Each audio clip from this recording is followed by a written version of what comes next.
அனைவருக்கும் வணக்கம். சேலம் சாமிநாதபுரத்தில் எழுந்தருளி இருக்கும் அருள்மிகு எல்லை முனியப்பன் திருக்கோயிலில் ஆடி மாத திருவிழாவை முன்னிட்டு இன்று கணபதி ஹோமம் நடைபெற்றது. லைக் பண்ணுங்க, கமெண்ட் பண்ணுங்க, மறக்காம பெல் பட்டனை கிளிக் பண்ணுங்க.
नारायणमूर्ति स्वामी नमः समर्पयामि समर्पयामि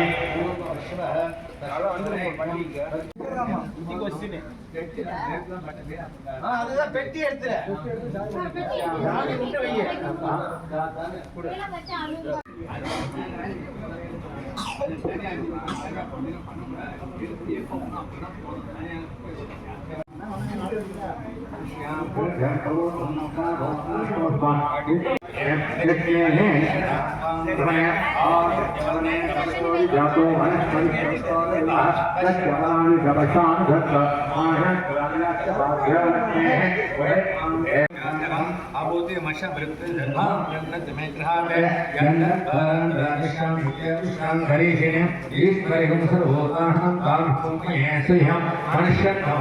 லைக் பண்ணுங்க, சப்ஸ்கிரைப் பண்ணுங்க, மறக்காம பெல் பட்டனை கிளிக் பண்ணுங்க.